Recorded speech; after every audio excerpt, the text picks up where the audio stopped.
here's how we're going to justify ourselves. Because number one, we now have to address every buyer consultation like it's number one, a listing agreement.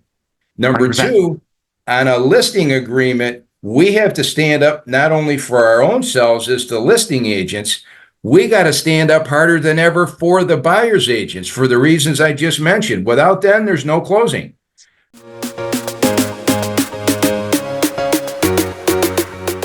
All right, folks, we are back here with the tremendous Coach John DeSmedt.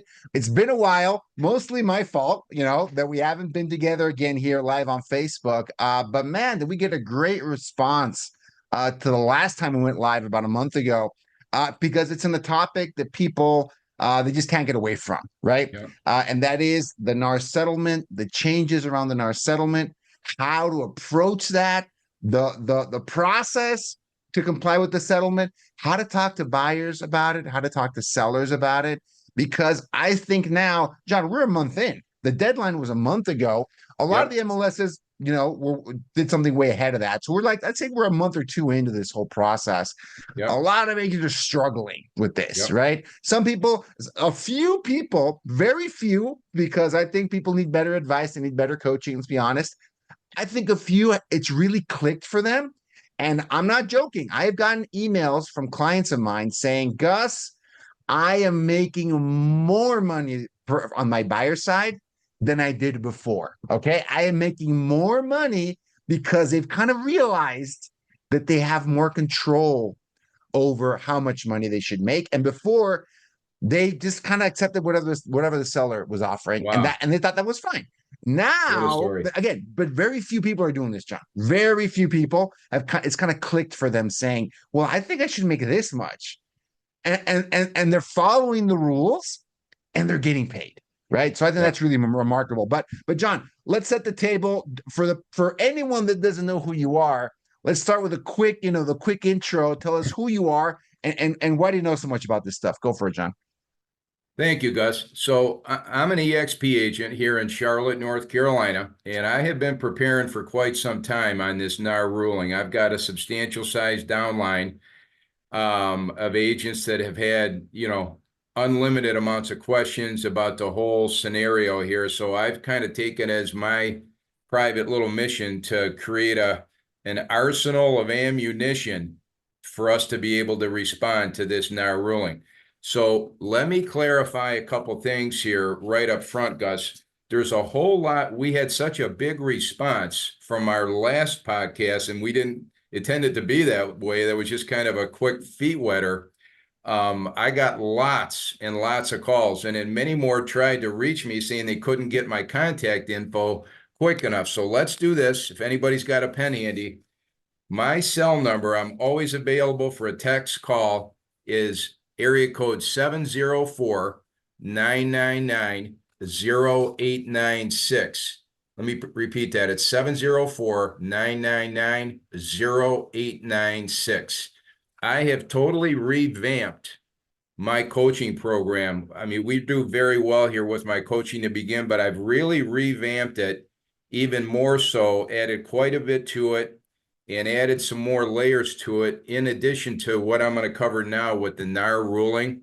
It's much more affordable. So if any agents out there are struggling with their business overall and really need a jump start, it's a pay-as-you-go. It's very affordable, no long-term contract. It's about the agent. It's not about the coach. So I've got a huge response to that. Actually, sometimes I run out of spots on my calendar. But if anybody wants to hear about what we're doing in coaching, it is great, great stuff. I've been doing this 21 years, got a lot of gray hair, and I'm happy as can be to share it and help anybody jumpstart their business. Now, on the NAR ruling, let's dive into this. First off, I got to put a fire out here, Gus, because there was a rumor that got started a few weeks ago. I'm an EXP agent, and proud as peaches to say that I am, okay? So am I. There's a rumor that EXP no longer pays buyer's agents. Couldn't be further from the truth. In fact, what I did today is I brought our custom amendment to real estate listing agreement. So here's what happens. People don't read all the way through something. They grab a headline and Yeah, pour gas on it, right? 100%. So no offer of compensation to a buyer's broker. So somebody evidently saw that and created a firestorm A of comments. whirlwind. Yeah. Okay. Guess what? If you'd have went 2 lines lower, right here under seller concessions, seller concessions. You can't any 100%. longer call it a buyer agency commission on a closing statement, but you can obviously call it a seller concession. So right here on the EXP agreement, buyer may request a concession from seller in the form of a credit. Buyer at close of escrow. It may be included to reduce loan costs, title and escrow fees, and buyer's broker fee. We're paying buyers agents more now than ever and are delighted to do so. So whoever started that is way off base. I just 100%. did 4 of them last month, and the buyers agents couldn't have been happier. I 4 love it. great closings that went as smooth as silk. Okay. So having said that, let's get into this NAR ruling now. So when I heard about this months ago, I have a lot of newer agents in my downline at EXP that I'm thinking, uh-oh, I got to arm them and prepare and equip them, or they're going to get eaten alive if they run across the wrong kind of sellers. So my first thought is, all right, they're coming after our money now, and we haven't done anything wrong. We're just trying to make an honest living, and they're coming after the buyer agent side commission. So the first thing I did was let's boil this all the way down to ground zero. There's so many homeowners out there, Gus, whether they've sold homes before or not, that still don't even understand how our commission works in our industry. So I'll say, Mr. Seller, I charge 6%. That's my normal listing fee. Let's entertain this whole thought about the NAR ruling, the changes in the industry. And I may just come right out and ask them, I say, are you fully aware, Mr. Seller, of how the commission works? They'll say, yeah, John, I get it. If the home sells and closes, you get 6% of the sales price. Well, don't I wish that were the case? 100%. The way it really works, Mr. Seller, is it's actually split 4 ways, not even 2 ways, 4 ways. And I'll get a perplexed look. What do you mean 4 ways, John? I'll say, well, right off the top, I got to give 3% of the 6% to the buyer's agent. Buyer's agent typically gets 3. And if it's in an area where you charge 5, 2.5, 2.5, whatever you want to do, I usually split mine. So 3% to the buyer's agent. The listing agent keeps the other 3. 3 and 3 equals 6. Then each agent has their broker looking over their shoulder. So like at EXP, we start at 80-20. Then when you cap, you get 100%. So we start, depending at where you're at in the fiscal year, we get 80% of 3%. And then the listing agent has to front all the money for the marketing, advertising, and exposing your home. And then I get, wow, I didn't know all that, John. I said, yeah, that's been the case literally for decades. That's how we've always worked. So I established how commission really works, especially to a homeowner that's never sold a home before. Okay. Absolutely. Now let's do this. Every now and then, us agents are running across sellers that said, hey, John, we're excited to have you here. We want you to list our house, on and on, but we now know we don't have to pay the buyer's agents. Isn't that great, John? We can cut off whatever. Okay, well, let's talk about that, Mr. Seller. So there's a lot of noise out there. Some of it is accurate, but a whole lot of it is not accurate. So let me entertain what you just mentioned. First of all, if you hire me to list your home and be your listing agent, isn't one of the immediate goals and ideas is to get as many sets of eyes of qualified, serious, and ready to go buyers looking at your house as soon as possible?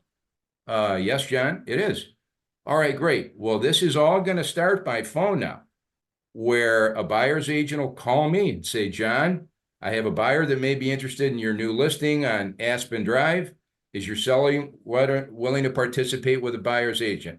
Yes, he is. Okay, great. How much? Okay, we cover all that. Mr. Seller, if you make it known right out of the gate that you're not willing to pay any buyer's agents, you're going to lose 90%, maybe more, of all those buyers that would give their ITs to have a home like yours. I mean, and it may be more because number one, who's going to work for free? And number two, most buyers want representation on both sides. I mean, it's almost a for sale by owner conversation, but that's the first thing you're going to do.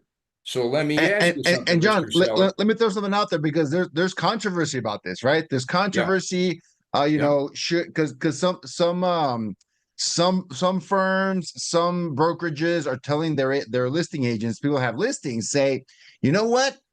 We're not, we're not offering any buyer agent compensation, but make us an offer, right? yeah, And they're kind of telling them, I mean, tell us how much you're going to make. Put it into the offer, or right. like you said, put it in that addendum, right? Put in the addendum, and we'll see what we can do. There's some flexibility there.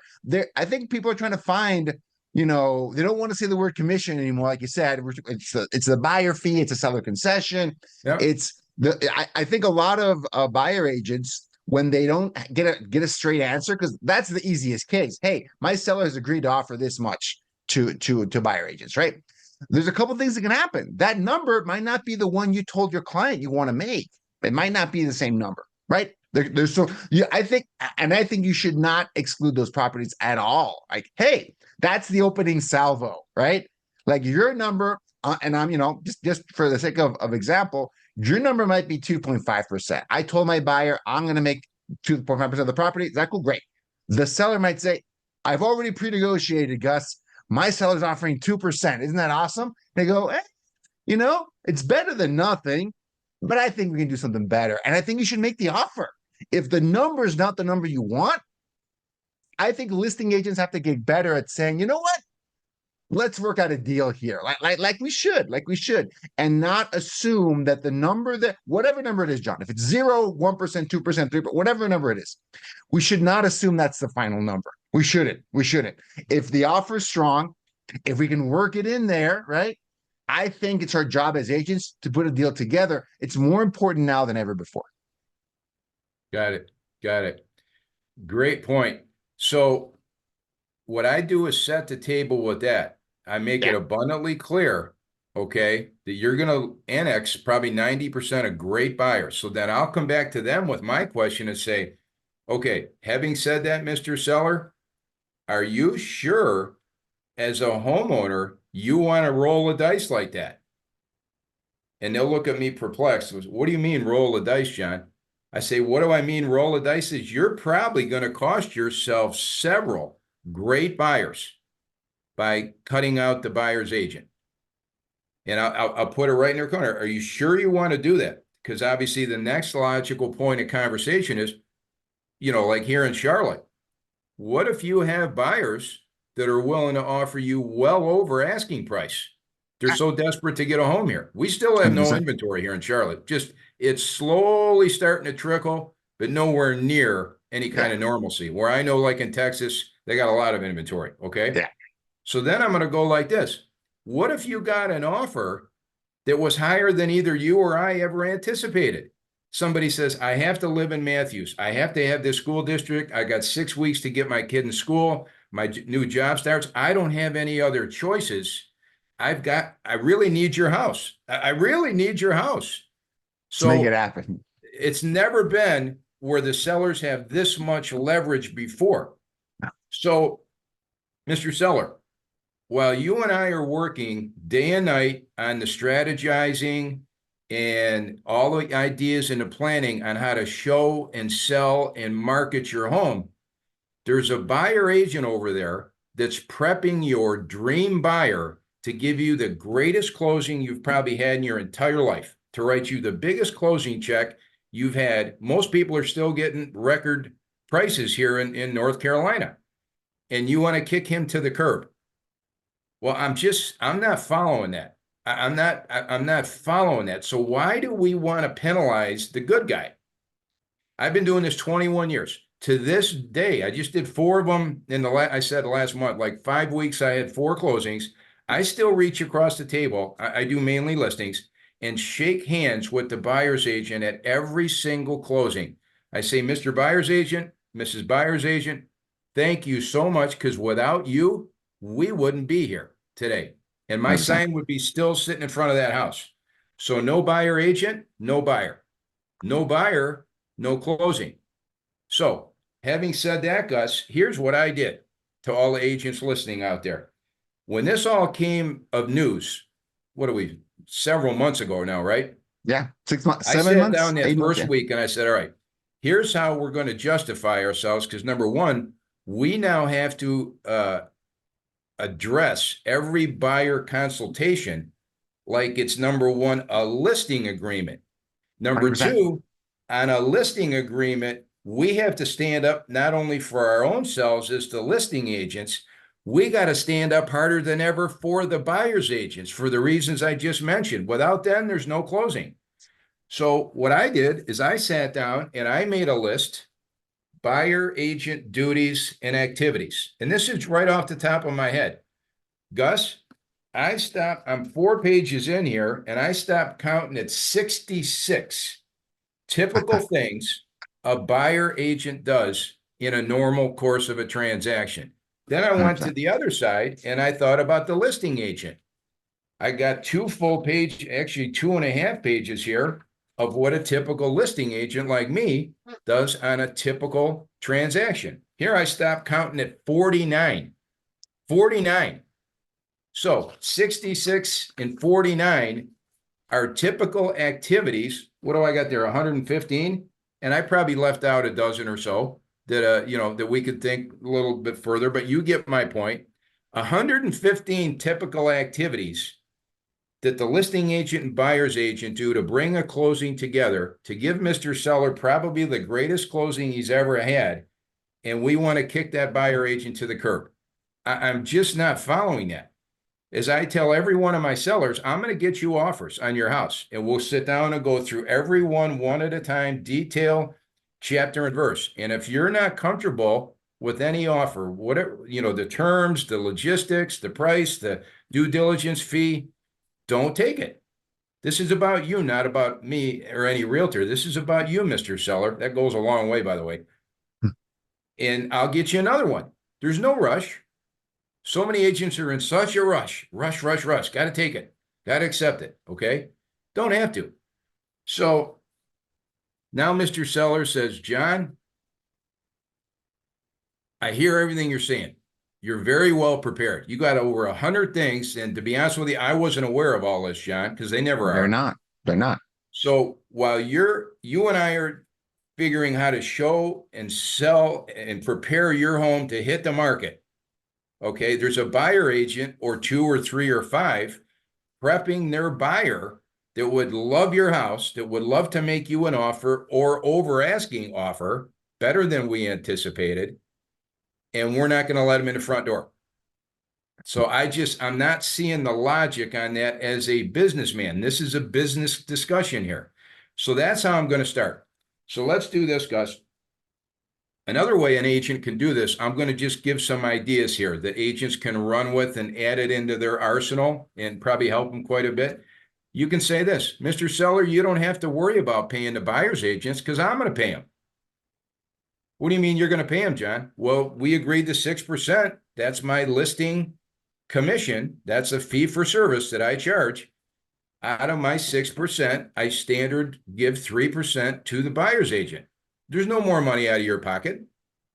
So that's been going on for decades. I'll pay the buyer's agent. So you don't have to worry about that. It comes out of my fee that we have already accounted for.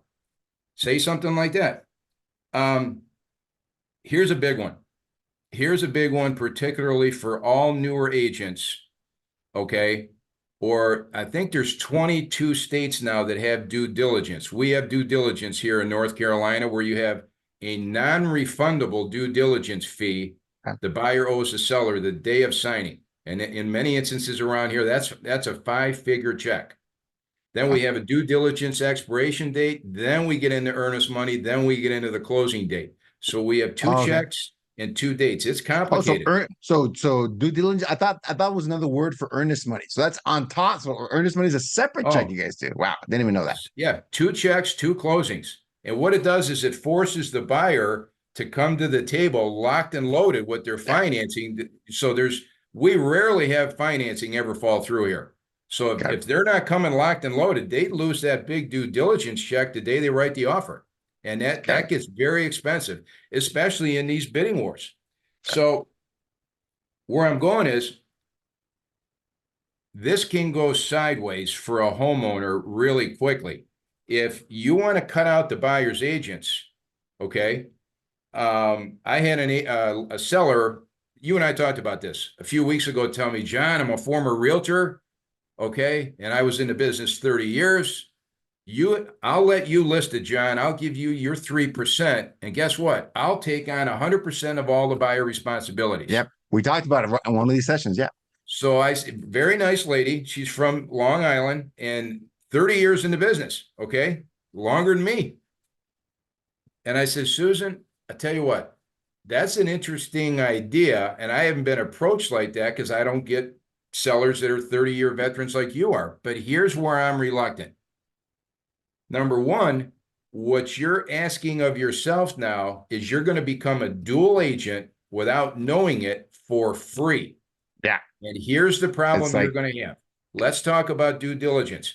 If you have an inexperienced buyer's agent, let alone an inexperienced buyer, what if that due diligence date expires and the buyer hasn't got through with his inspection, negotiating repairs, and the appraiser hasn't even been out to the house? Number one, he just lost his due diligence fee, which is 4 or 5 figures around here nowadays, easy, okay, to get into these bidding wars. Then he's got to take the house as is. And when you tell him that, he's going to say, wait a minute, we don't even know if the house is appraised yet. Then what if the house appraises for 10, 15,000 under because the multiple bids jacked up the price so high, the appraiser says, wait a minute, I'll go this high, but I'm not going that high. So you got to pick up the shortfall, Mr. Buyer, because all the others will say, remove the contingencies. So he's on the hook for a due diligence fee, got to buy the house as is. Now he's got to cover an appraisal shortfall because you want to cut out the buyer's agent. yeah. Is it really worth all that? The And in this liability. state, in these two states, North and South Carolina, that happens more than you would ever realize because the buyer isn't well prepared. So if you want to do that, I can just list it and say, okay, here's where I put a new listing, market it, advertise it everywhere I normally do. 3%. I'll see you at the closing, Susan. But you're asking for just huge amounts of trouble and reasons this thing could go sideways. I don't think it's anywhere near worth that. Number one, because you're alienating the best buyers that are foaming at the mouth to get a crack at a house like yours. Why do we want to lock them out? So I go down roads like that, but this due diligence is a biggie. Now, in states that don't have due diligence, in my mind, they still have to have the chance to do an inspection, negotiate repairs. If they need a mortgage, it's got to appraise. Those three primary steps still have to happen. I don't care. I'm from Michigan. They do it up there too. Okay. How are you going to do that if you're the homeowner? So if you have an inexperienced buyer's agent, good luck. They're not going to know what to do. Okay. And you're holding hope that, okay, I got 4 other offers I can hold over his head. We don't like to go down that road, but you're actually digging your own grave to do that.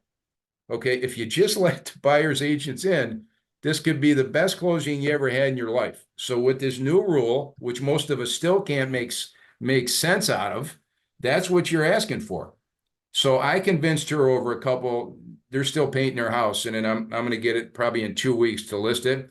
She said, John, I'll give you the 6%. You won me over. She says, I don't want You to get it. lose. Yeah, because she was putting herself in a uniquely disadvantage. Like I was like, Oh yeah, I don't think she's thinking this through. Like this, just taking all the liability with zero benefit, all of the yeah, liability and all of the yeah. work with not that much benefit. So, but John, one thing that I think I heard a lot of buyer agents say. Again, these are fear-based objections. Fear-based objections are usually not rooted in reality. I really believe that. But a lot of buyer agents were saying, with these changes, we're not going to be able to get these buyers to sign these buyer agency agreements. And you're going to have a tidal wave of unrepresented buyers everywhere. And those greedy listing agents, they're going to want to double end every single deal. I can just see it happening. So, John, I mean, this is a similar point to what you just made, but in those 4 closings you had last month, Yeah. did you get any? I mean, this is from the front Yeah. lines. This is from real Yeah. life, from the Yeah. from a very competitive seller's market, right? Yeah. You Yeah. can make an argument that, hey, you know what? Some of these buyer agents want to gain favor with you. Sorry, one of these buyers, and they're like, John, let's work something out. You represent both of us. Why don't you do that? And did you see that happen at all? What happened in those Oh, 4 closings? Gus, I've heard 50 stories from all my agents, as you can well imagine. But let's talk about, you just brought up a great one there, where a buyer says, John, my husband and I are driving to Charlotte this weekend, and we got 5 homes we'd like you to show us. We're driving down here from Michigan. Can you show us? Can you set up these 5 showings? We really are interested in these 5. Sure, no problem. And let's say Mary. Okay, Mary, I'll set up 5 showing appointments. But while we're talking, let me bring you up to date on something. We have some new rules and new procedures in our industry that just went into effect last month. And one of them, Mary, states that any licensed real estate professional has to have an exclusive buyer agency agreement in place before we are allowed to show a home. It's a state rule, not a law, but it's a state rule. Otherwise, we can get in trouble with our licenses. And they 100%. say, wow, that's weird, or I haven't heard of that before. Yeah, we haven't either, but it just went into effect on August the 17th. So Yep. picture this. Walk with me here, Gus, because this happens now every day. Okay, we'll line up those 5 showings, John. My husband and I will see you Saturday morning in Charlotte, and we'll meet you at the first house. So you're at the first house, and you're looking at the lockbox, and you're standing in the driveway, and they say, John, we talked about this, and we're just not comfortable signing an agreement this early on. We want to see some houses first. We Dun, want to look around dun. Charlotte a little more. We're not comfortable. So you know what I say to that? I said, I totally understand that. Here's my suggestion. You know, when you go to a movie theater and there's a hot new movie, so we're going to the movie this Friday night. You have to purchase a movie ticket to walk in that theater and sit down anywhere you want. This buyer agency agreement is our movie ticket. So I have to have this okayed, signed, and agreed before I can unlock that lockbox. And I'm standing right in the driveway. But here's what I can do for you. We can put right in here, can be terminated, extended, revised 100%. any time, and I'll initial right next to it. So this movie ticket is going to allow me to lock that door. Without this, I can't, within my license, without getting in trouble, unlock that door for you. Okay? Now, if they say, you know what? And we know how some agents are going to do this, read between the lines, I'm not doing it. So if they say, John, I'm sorry, but we're just not comfortable signing. I said, okay, one more time. I can tear up the agreement or terminate it. We'll both sign on it as soon as I relock the door. If it makes you feel any better, and we could do it one showing at a time or one day at a time, but I need to have this to protect 100%. the seller, you buyer, and myself. It's the new rule, and we don't have any other way around this. If they Correct. still say no, I'm not showing it, Gus. 100%. Now, I know some agents may argue with me or have other ways of doing whatever. We'll leave that there. I'm not doing it. But if they don't see the movie ticket, some of my agents have been using it for about 3 weeks and they love it. Say, this is our movie ticket. Because I cannot walk in the movie theater here in Matthews without a movie ticket. You got to pay for it. So you don't have to pay to see the house, but you have to allow me as a professional to let you in and give you the guided tour. 100%. And it gets even better because in what movie can you step out and cancel and turn up the ticket and go back and not have to pay anything, right? It's like the best movie ticket, ever. Yeah. And I love that, John, because when people, again, put yourself in the shoes of the buyer. Like think like the client would, right? Yeah. Because in the old world, right, the buyer agency agreement came a little bit further down the line. There was a relationship built, there was a presentation, there was more rapport. They had a big opportunity to do that. And now the buyer might feel like we're rushing things. Like, hey, I want to take it slow, John. I mean, we just Well, they met. are. I think we've got to give them options. We got to Well, give them here's what options. I And do. yeah, Here's what I do. And I'm the guiltiest. In the old days, I would show them 3 or 4 homes, a but I hundred want to percent. know how serious they are, or I'm not even getting in the car because I want to list. So if it's a serious buyer, I'll do it. And I wouldn't bring out the forms. That's just me. Where some agents will ball me out and say, John, I wouldn't even get in the car without a signed agreement. Well, I won't get in the car without having a conversation with the loan officer to make Yeah, sure they're locked and they're loaded. Because you can go serious. show 50 homes, and if their financing is intact, you may be in for a rude surprise in 6 weeks. I'm not Yeah, going to do that. yeah, Okay. So what I say is this: we can take this agreement. Let's say this is a buyer agency agreement. We can put any kind of language, no obligation to anything, put today's date and time. We both initial it. You're done. Put it address by address, one day at a time, one house at a time. But this gives me the authorization to let you in this door. Without it, I'm in jeopardy of getting in serious penalty with the State Board of Real Estate Commission here in North Carolina. And if they don't want to buy, in other words, there's no obligation to anything, can be terminated at any time. This is just for this showing. You can write in that additional, what do they call it? Additional information, everyone's got one. Write it in yeah. any way you want, so they have no obligation. But you got to have that to unlock the door, Hundred or I percent. get back in my car. And I think making it for one showing or for one day or for whatever it happens to Yeah, be, because then you've got some time, yeah. right? You're gonna have you take the load off, you take the pressure off.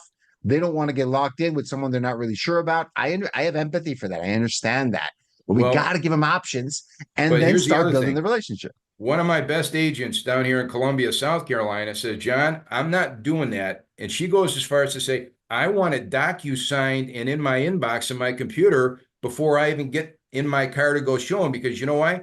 I'm not going to go show them all these houses. And then at the 11th hour, they show up with another agent and write the offer after I did all the legwork. And technically, I got procuring costs. Correct. And that's old school, but she's exactly correct. You know what I Yeah. mean? 100%. You want to, Yeah. I'm from Detroit, where everything is about cars. So you want a tour of Ford Wixom manufacturing plant? Well, you just can't walk in here and see how they make a Mustang or a T-Bird.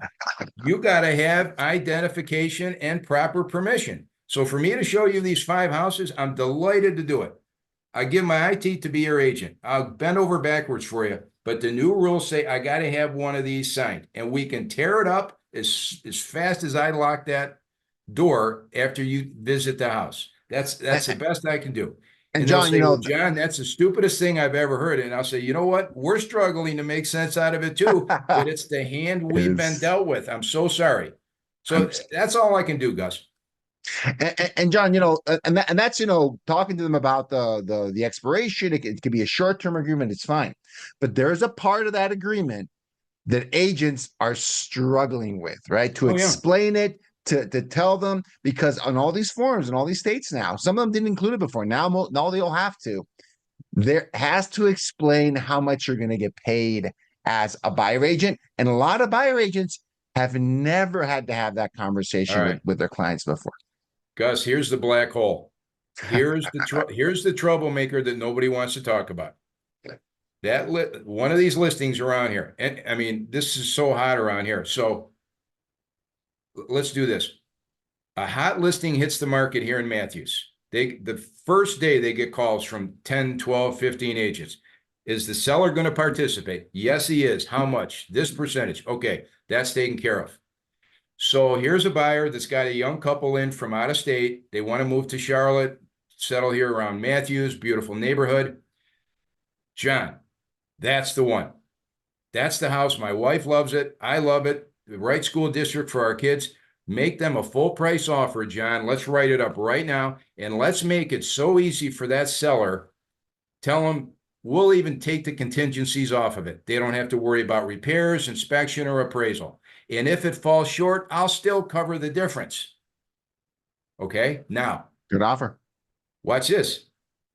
The same listing agent has gotten calls from 4 or 5 other agents, just like me, pretending I'm that buyer's agent. Uh-oh. So picture you're standing down in the end of that driveway looking at the house. Now you're going to write an offer right now on the spot, full price. Seller says, that ought to take care of it. Just tell me when the closing date is, John, when we can have the Mayflower truck, move our stuff here, and we're ready to go. Now you're that buyer's agent, and the listing agent says, yeah, he'll gladly participate. What do you come in at? Because he's going to say, include it with your offer. Some are going to say 3%, some are going to say 2.5%, some are going to say 2%, and some knucklehead's going to say 1.5 or something ridiculous. It happens every time. So 100%. here's what nobody wants to talk about, whether it's new construction or resale. Where do you come in at if you're that buyer's agent? Because your job is to find the winning house, which you now have done, and get your buyers into that house. That's the best of your fiduciary responsibility. 100%. So what if they get 3, 4, 5 offers the same day as yours, and you think you did everything perfect? So let's say you want to charge 3%. That's what your firm has typically charged over the years. Uh-oh.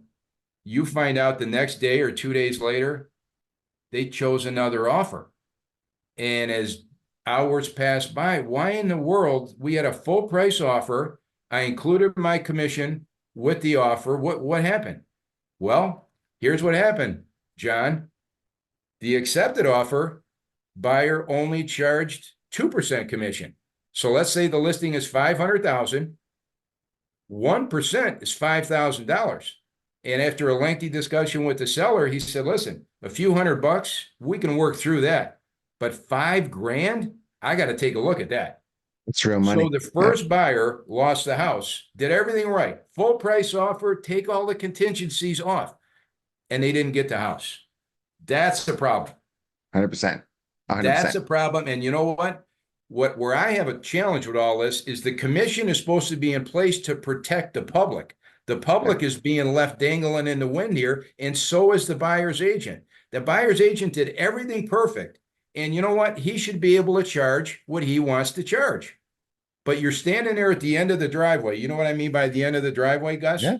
Yeah, How 100%. do you know what to come in at? Because you know you got You don't 3 or know. 4 other offers. It's blind, right? You're walking into blind a auction. dark room and you don't know where the light switch is. And since you 100%. can't find the light switch, the number you put on that paper may cost your great buyer a house. Correct. And the buyer is going to be penalized for doing nothing wrong. That's wrong. 100%. It should not be this hard. So Yeah, no, I get kind of animated on this. I'm not disagreeing with you because I think the new rules, I think, are going to have a lot of unintended consequences. Let's just put it lightly, right? I think this is going to be, and there's also the case of the buyers that are, entry level pricing, right? It can forget that they're going to lose the bidding war. They might not even be able to afford the home, right? If they want representation, which I think is that's just crazy, right? But anyway, but in that situation, John, what do you, as a buyer's agent, right? How should you approach? Because that's supposed to be with the new rules.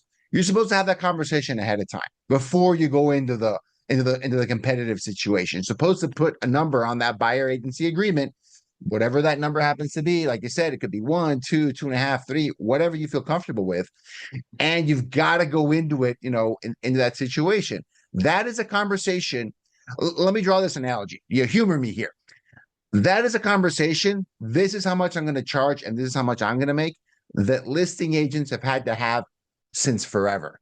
Right. There is no listing agent that didn't have to say, this is what I charge, and this is why I charge that amount, right? Yes, Redfin charges 1%. Yes, the flat fee MLS guy charges $50.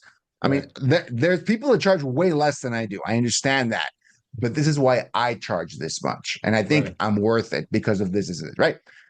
That is a brand, not all buyer's agents, some have had that conversation. But I'm going to go out on a limb here and say 95% of buyer's agents have never really had to have that conversation with their clients, right? Never have. Right? And put the number in writing ahead of time before they even looked at homes. Gus, you bring up a great point. So here's a tough one. I got agents in my downline that say, John, listen, I charge 3% come heck or high water. Forgive me, John. So if that seller's only going to pay me 2 or 2.5, I'm going to charge my buyer the difference. Now, if you're a buyer and you've already bought 4 or 5 homes and you've never paid a buyer's agent for a loaf of bread up to this point, and you say, wait a minute, 1%, that's $5,000 I got to pay. I'm not doing that. So some agents are saying, I'll just take what they offer. Others say, and I got them all in my group. They're saying, nope, I'm getting my 3%, John. All right, well, then No you got matter to what. knuckle that down before you get to that first house. If you 100%. can. And then what about these other agents that charge service fees, transaction fees on top of their 3%? Yeah. I have one lady in Maryland. I should bring her in on one of these calls. And she's heavy, speaks with a heavy foreign accent, but a very eloquent way she speaks. She gets 3% plus a $4.95 transaction fee on every buyer's side, Wow. where the rest of us are struggling to get the first 3 with this new rule. 100%. Yeah. And So it and I depends think how you play it, but the way you said it, Gus, you got to set that table early on at the start. at the start and just say, we don't want to do this, but these new rules. So it's going to be more expensive for buyers to purchase a home. In the grand scheme of things, it's going to cost them more money to buy a home, which is very unfair because they haven't done nothing wrong. I So got you. that's Yeah. my 2 cents. But 100%. And I think the buyer agents need to be prepared for that conversation. I think they gotta get prepped. They gotta run through, like you're running with these scenarios with your coaching group, with your downline, with your yep, organization. You're trying to prepare them for this, right? You're trying yep. to have, and I think it's a healthy discussion to have. Actually, Mhm. I'll go even further. I think the intention of the settlement is to have these discussions we never had before, right? I think that, again, is that a good thing? Is that a bad thing? There's no free lunch, right? There's every this is such a complex system and it's so large that anything you change is going to have some good effects and it's going to have some bad effects. Let's be honest with people, right? Well, you There's know no what the first one is, Gus? The which one? first one is it's going to cause steering all over again because who wants to work for That free? is the that is the groundwork for the next settlement. I'm concerned that And that these caused this one. accusations are steering 100%. Yeah, I think that's going to be the next big thing.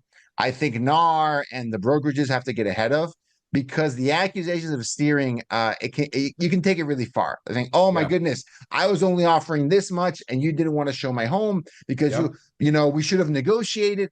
Yep. It's a whole other can of worms. But John, we have to wrap it up. We're almost out of time here. I want to be respectful, but let's give people a Let's do shot. And this. people, if they want to continue the conversation, John, Sure. remind them what's the best way to reach out to you. Yeah, let me give the contact information again here in case anybody missed it at the outset. If anybody has questions about my coaching program, it is just, we're so busy with this right now, and the timing is perfect because a lot of agents are really struggling. And then on top of that, trying to deal with the NAR ruling, so much confusion. You can call me anytime. My cell number is area code 704-999-0896.